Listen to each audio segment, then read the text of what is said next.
তুমি আমাকে ভালোবাসা দিয়ে পাশে থাকার জন্য কাছে এসেছিলে, নাকি আমি মানুষটা কেমন সেটা জানার জন্য কাছে এসেছিলে, তা আমার কাছে আজও অস্পষ্ট। আমার মন বলে তুমি কখনো আমাকে ভালোবাসোনি, শুধুমাত্র ভালোবাসার অভিনয় করে আমার মুক্ত পানচ্ছল হাসি কেড়ে নিয়ে আঘাত নামক অত্যাচার করতে এসেছো, যাতে করে আমি ভেতর ভেতর চূর্ণ বিচূর্ণ হয়ে যাই। জানি না তোমার এমন আচরণের জন্য তোমাকে কি কোনো শাস্তি দিতে পারবো আমি?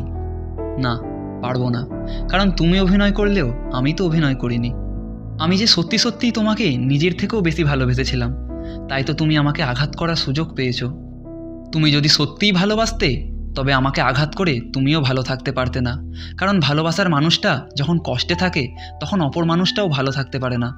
তবে তোমাকে যেহেতু কোনো শাস্তি দিতে পারবো না, তাই আমি তোমার দেয়া প্রতিটা আঘাত বাক্সে বন্দি করে রেখে দেব এবং আবারও প্রাণ খুলে হাসবো, আর এটাই তোমাকে হাঁপিয়ে তুলবে।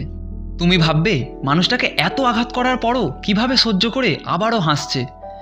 তুমি আমাকে পর ভেবে আঘাত করতে থাকবে, আর আমি তোমাকে আপন ভেবে তোমার আঘাতগুলো হাসি মুখে হজম করব, এবং একটা সময় তোমার দেয়া আঘাতগুলো পরাজিত হবে আমার এই হাসির কাছে, আমার সহ্যের কাছে, আমার ভালোবাসার কাছে, আমার যত্নের কাছে, আমি নিশ্চিত। সৌরভ 02 পক্ষ থেকে আমি সৌরভ। জানিস তো ভাই, কখনো কখনো না আমরা নিজেদেরই চিনতে পারি না আমাদের উন্মাদ হওয়া আচরণগুলো, চিনতে পারি না নিজেকে, তিলে তিলে গড়ে ওঠা জীবনকে, কোনো বিশ্বাসঘাতকের জন্য নষ্ট করে ফেলি নিজেকে। কিছু কিছু প্রিয় জিনিস আমাদের হয়েও হয় না, হয়তো তা আমাদের জন্য সঠিক থাকে না, তাই হয়তো হারিয়ে যায় জীবন থেকে, কিংবা কারো প্রতারণায়, কিংবা কারোর বেইমানিতে। ভাই, এই দুনিয়ার মানুষ বড়ই অদ্ভুত রে।